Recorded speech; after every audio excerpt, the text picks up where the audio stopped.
हिमाचल प्रदेश सरकार में तकनीकी शिक्षा मंत्री राजेश धर्मानी ने कहा कि वह युवाओं को स्वरोजगार की दिशा में प्रशिक्षित करने की दिशा में काम करेंगे। उन्होंने कहा कि हिमाचल प्रदेश के युवाओं को इंडस्ट्री की जरूरत के मुताबिक ट्रेनिंग देने की जरूरत है। उन्होंने कहा कि यह सब कुछ सामाजिक विकास के लिए भी बेहद जरूरी है। कैबिनेट मंत्री राजेश धर्मानी ने कहा कि विभाग देना मुख्यमंत्री का विशेष अधिकार होता है। मुख्यमंत्री ने उनसे इस बारे में कोई बात नहीं की। यदि मुख्यमंत्री ने पूछा होता तो वह इस बारे में बताते। अब उन्हें जो विभाग मिला है वह उसी में काम करेंगे। बता दें कि हिमाचल प्रदेश की राजनीति में इन दोनों राजेश धर्मानी को मनपसंद विभाग न दिए जाने की चर्चा जोरों पर है। हिमाचल प्रदेश सरकार में तकनीकी शिक्षा मंत्री राजेश धर्मानी ने साल 2024 में होने वाले लोकसभा चुनाव में चारों सीट पर जीत का दावा किया। उन्होंने कहा कि भाजपा और कांग्रेस में जमीन आसमान का अंतर है। बीजेपी प्रचार प्रसार पर ज्यादा ध्यान देती है। भाजपा को हमेशा ही आरएसएस का साथ मिलता है। अगर आरएसएस बीजेपी के साथ ना दे तो भाजपा कुछ भी नहीं है। उन्होंने दावा किया कि कांग्रेस चारों सीट पर जीत हासिल करेगी। धर्मानी ने कहा कि भारतीय जनता पार्टी के सांसद तो प्रधानमंत्री नरेंद्र मोदी और गृह मंत्री अमित शाह से बात करने की हिम्मत भी नहीं जुटा पाते। केवल कांग्रेस सांसद प्रतिभा सिंह ने ही हिमाचल प्रदेश की पैरवी केंद्र सरकार के सामने की। आप तो किस डिपार्टमेंट में काम करना चाह रहे हैं? हेल्थ को लेकर चर्चा थी कि हेल्थ आपको दिया जा सकता है। अब ये तो मुख्यमंत्री जी का विशेषाधिकार है। मेरे से तो कोई ऐसी बात, कोई चर्चा हुई नहीं। अगर चर्चा हुई होती, मेरे से कोई इच्छा के बारे में पूछा होता तो मैं निश्चित तौर पे बताता। तो जो हमें दिया गया है हमें उसी पे काम करना है। लोकसभा चुनाव भी नजदीक है सर, क्या स्थिति मानते हैं कांग्रेस की हिमाचल प्रदेश में? क्योंकि बीजेपी लगातार जो है बैठकें कर रही है, प्रत्याशियों की भी सूची तैयार की जा रही है। 30 जनवरी तक जो है सूची संभावित जो कैंडिडेट होंगे, तो कितनी तैयारी है कांग्रेस की, क्या लग रहा है हिमाचल में? हालांकि 3-1 अभी पोजीशन है। देखिए, बीजेपी और कांग्रेस में बहुत अंतर है। बीजेपी जो प्रचार प्रसार है उसमें बहुत फोकस करती है और आरएसएस का इनको मेन मुख्य योगदान रहता है। अगर आरएसएस को अलग कर दें तो बीजेपी तो कहीं स्टैंड नहीं करेगी। कांग्रेस पार्टी का काम करने का अपना तरीका है। हमने अभी सरकार गांव के द्वार जो है कार्यक्रम शुरू किया है। 17 तारीख से विधिवत तौर पे जो है वो शुरू हो जाएगा। तो इस कार्यक्रम के माध्यम से हमारे सभी नेता जो हैं वो सरकार की योजनाओं को लेकर गांव में जाएंगे। जो हमारे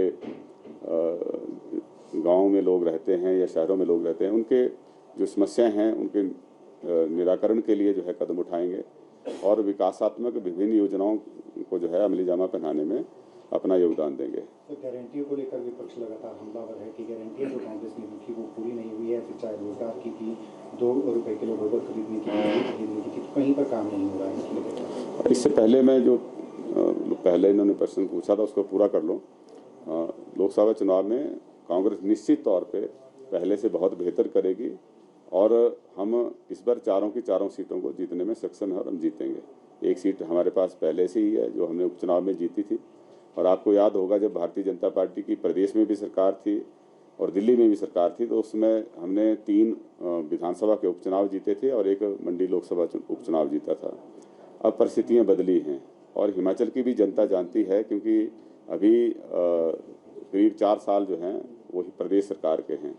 तो हमें ऐसे सांसद चाहिए जो वहाँ प्रदेश की वकालत जो है संसद के प्लेटफॉर्म पे कर सकें, ना कि ऐसे सांसद चाहिए जो अपनी बात रखने से भी भाजपा के जैसे केंद्रीय नेतृत्व के सामने वो अपनी बात नहीं रख पाए।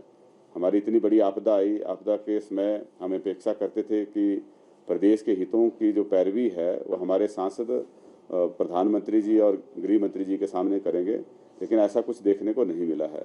उससे तो बेहतर हमारे जो सांसद मंडी के हैं उन्होंने जरूर ये कोशिश करी और आदरणीय प्रधानमंत्री जी से भी मिले और गृह मंत्री जी से भी मिले और उन्होंने अपने जो प्रदेश के लिए जो हमारे आपदा से राहत के लिए कुछ चाहिए था उसकी पैरवी की है। जहाँ तक दूसरे प्रश्न की बात है, गारंटियों को लेकर हम पूरी तरह संजीदा हैं।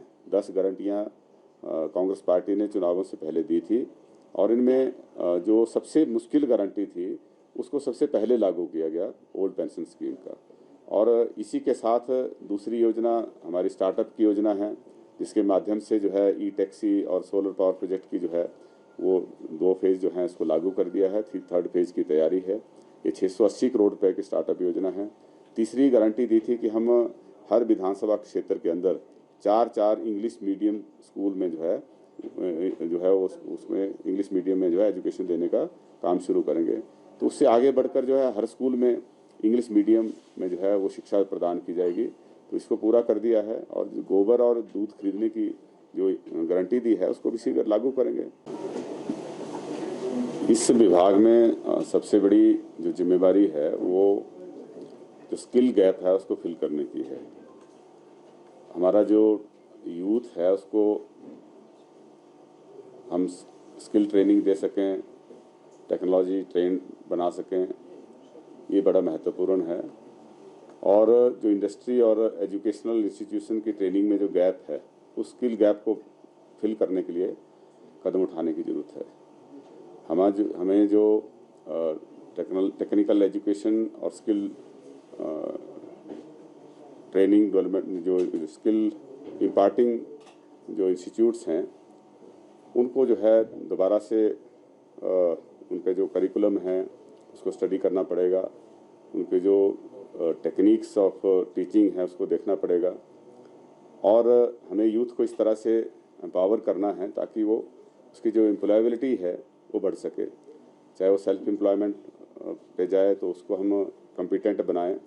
तो जो कॉम्पिटेंसी मैपिंग है उसको पहले करेंगे और जो गैप है उसको फिल करने की कोशिश करेंगे।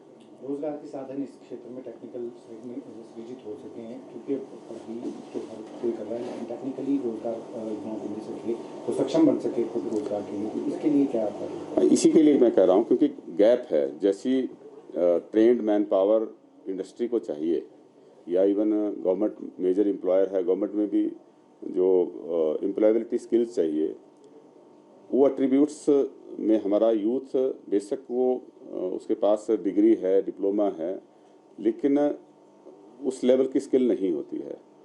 तो हम जो एम्प्लॉयबिलिटी स्किल है उसको बच्चों में इन्फ्यूज कर सकें, इसके लिए विशेष तौर पे फोकस रहेगा। क्योंकि जब बच्चे स्किल्ड होंगे और जो उनकी एम्प्लॉयबिलिटी एट्रीब्यूट्स हैं उनको फुलफिल करेंगे तो नेचुरली उनको रोज़गार मिलने में कहीं पे कोई दिक्कत नहीं आएगी। और जो स्किल्ड मैन पावर है वही प्रोडक्टिव बहुत ज़्यादा होती है।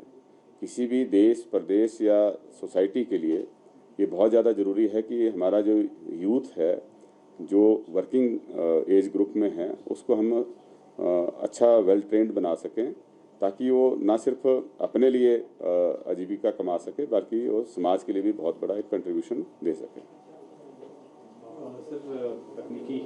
ताज़ा खबरों से जुड़े रहने के लिए हमारे चैनल को सब्सक्राइब करें और बेल आइकन को दबाना ना भूलें ताकि हर खबर की नोटिफिकेशन आपको मिलती रहे।